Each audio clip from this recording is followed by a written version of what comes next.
Ito yung problema niya.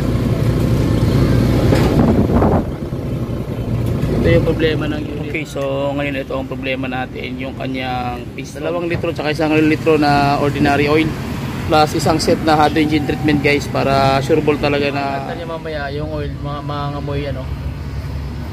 Yun, yung pangalan ni Hado, tumutakpan. So ilagay na natin guys yung Hado engine treatment. Ayan, 500 ml na ano yan ang content, bali ang isang ano bote 250 ml. So dalawang 250. So yun lang, wala tayong ibang gagawin guys, kundi ilalagay lang natin yung treatment natin. So properly tested talaga ito. Okay, so pakiramdaman natin yung ano niya, yung RPM. So after natin may ilagay yung Hado oil, Hado atomic oil tsaka Hado engine treatment guys. So pakiramdaman niyo yung galit ng makina. Kita nyo lumilin din yung unit. So dada sa pagpalang araw guys, another client naman tayo. Ang problema nagbabawas daw ng oil tsaka may lumalabas na oil.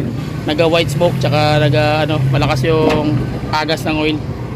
Malakas mag-consume ng oil. So check natin guys kung ano nga may tutulong natin dito na hindi tayo magbubukas ng makina kundi mag-ano lang tayo, mag-Hado engine treatment. Okay, so tara, let's go.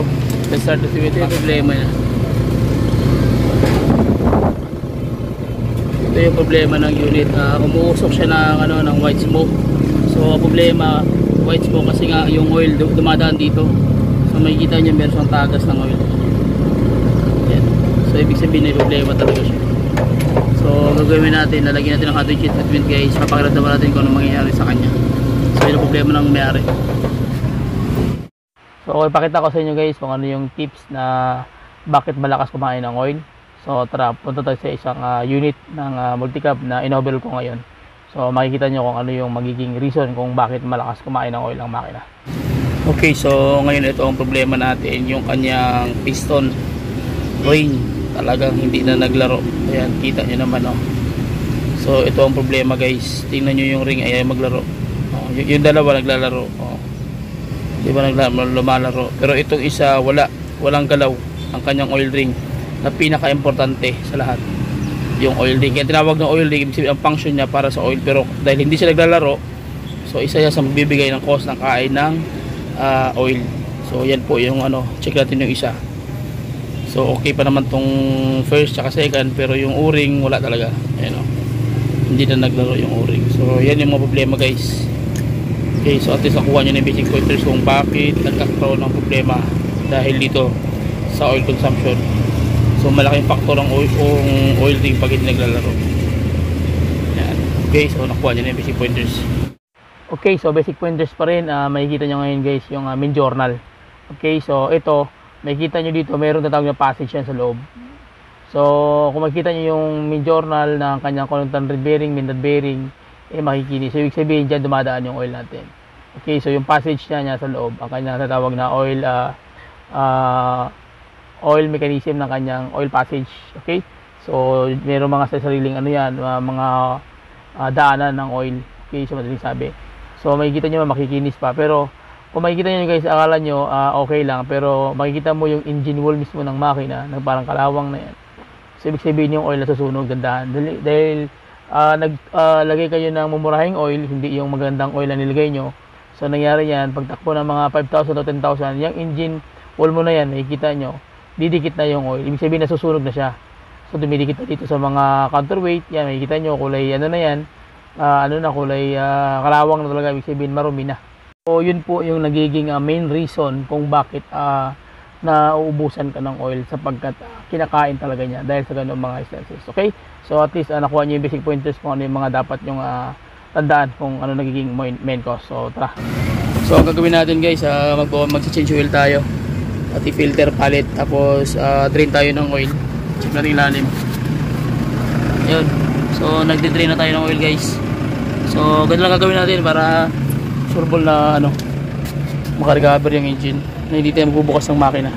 So ang gagawin natin, hindi tayo mag-overhaul dahil mahal nga yung budget.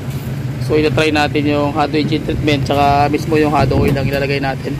2 litro tsaka 1 litro na ordinary oil plus isang set na Hado engine treatment guys, para sureball talaga na makarecover yung makina niya, na hindi na siya mag-undergo ng overhaul. Okay, so samahan nyo ako sa basic pointers yung paano gagawin natin. So tara, let's go. Okay, so ilagay mo na yan, Brad, kay gwapo ka. Ano? Sige. Ang ating emperador. So lagay lang tayo ng Hado atomic oil, guys. 2 litro lang ilalagay natin. Tapos ang pangatlong litro is yung oil na ibang klaseng oil. Yun, titiwala ang ating client, guys, sa Hado engine treatment at saka Hado atomic oil. Yun, 5W40.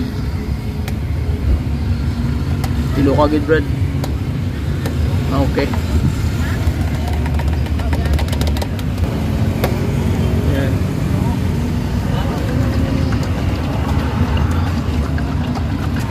Shake man, parang pag nakashake o balot. So, 2. Mabango yung oil, no? Ulan yun mga ako, no? Yan naman kayo, sir, yung oil na bango. Kaya pag andar niya mamaya, yung oil, mga amoy, yun, yung pangalan ni Hado, yung utakpan. Ayan, ayun. Mga yung Gusto mo na basag lang matuklaw yung doon na pataka na kagkut-kut niya. Ako sabi. So, pangatlong oil bili natin, guys, sa Petron. Uga daw mga trapo. Okay, so check natin yung oil level, guys. Yun. Tingnan natin kung okay na ba yung 3 litro. So, ayan, tama lang. 3 litro. Okay na. So, ang gagawin na natin, ilalagay natin yung Hado engine treatment. Sige, Brad. Okay, so ilalagay na natin, guys, yung treatment. Check muna natin ilalim kung okay na ba. Double check na, Brad, ang ating operador. Brad Ping. Okay. Okay, so ilalagay na natin yung Pre, okay na? Okay, fire. So ilagay na natin, guys, yung Hado engine treatment. Ayan. 500 ml na yan ang content. Bali ang isang bote 250 ml. So dalawang 250 ml, 500 ml. Okay, so yun po yung ilalagay natin. Okay. Yun. So yan. Shake natin para sure talaga. So ang gagawin niya naman, guys, i-recover niya yung buong system ng makina mo, especially yung metal surface ng bakal mo, yung piston ring, yung mga carbon deposit doon, itrahin niya yun. Ayan.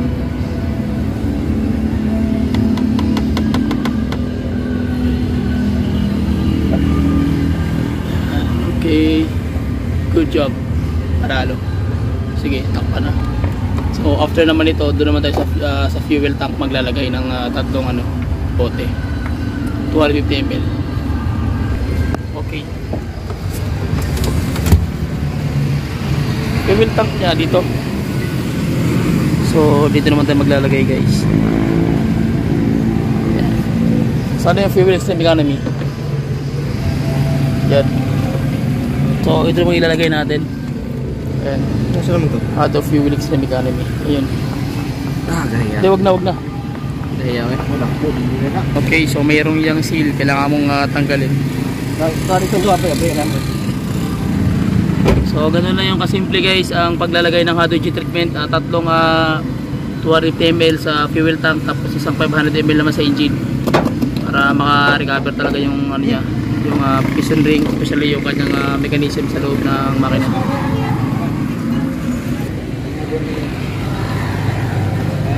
Sudlanan? Oo, sudlanan. I-8 pa lang, ibili nito.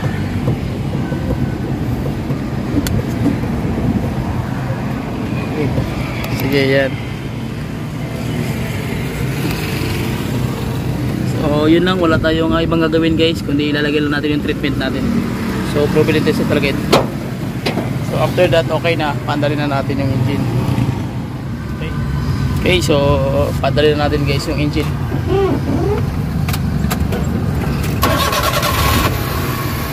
Yan.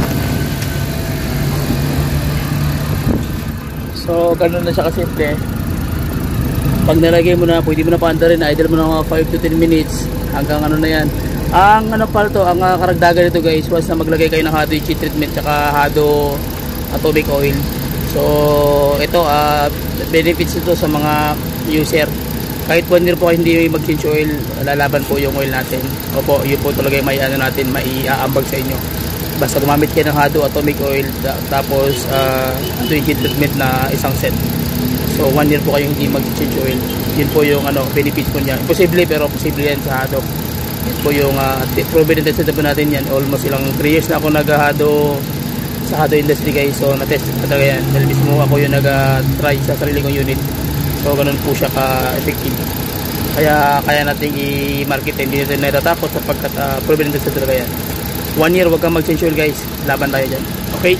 So sa mga nagtatanong sa akin, chat nyo lang ako sa aking page. Available naman dyan yung natin. So mga tanong nyo, isasagutin natin ano mga oras, ano mga pagkataon, mahalaga masagot natin mga tanong. Okay? So chat nyo lang ako guys sa comment section. Then magre-reply tayo. Okay, so pakiramdaman natin yung ano niya, yung RPM. So after natin may lagay yung Hado oil, Hado Atomic Oil, tsaka Hado engine treatment guys. So pakiramdaman nyo yung galit ng makina. Kita nyo, lumainin din yung unit. So dadaan sa nakaka-recover yung kanyang RPM. Sa combustion niya during fire stroke, lumalakas talaga yung RPM. Tsaka very responsive, oh. Kita nyo. Oh. Kita nyo, yan yung tatawag na hindi na low power yan, saka hindi na delay. Kasi FI engine ito, makita ko ng pag FI, ayan o, meron siyang wire sa injector. So ibig sabihin, malakas yung RPM niya. Yun. Okay. So ganun lang siya kasimple guys, sa mga bangong unit na nagkakaroon ng mga ano, kumakain ng oil dahil dun sa piston ring mechanism niya kaya ng oil spring. Okay? So yun lang. So shoutout sa ating lahat guys, sa lahat ng mga aking subscribers at followers at sa lahat sa mga sumusuporta at patuloy na walang sawang sumusubaybay sa ating mga vlog. So please subscribe to the YouTube channel. Bye bye and God bless. See you. Alright. Okay. Alright.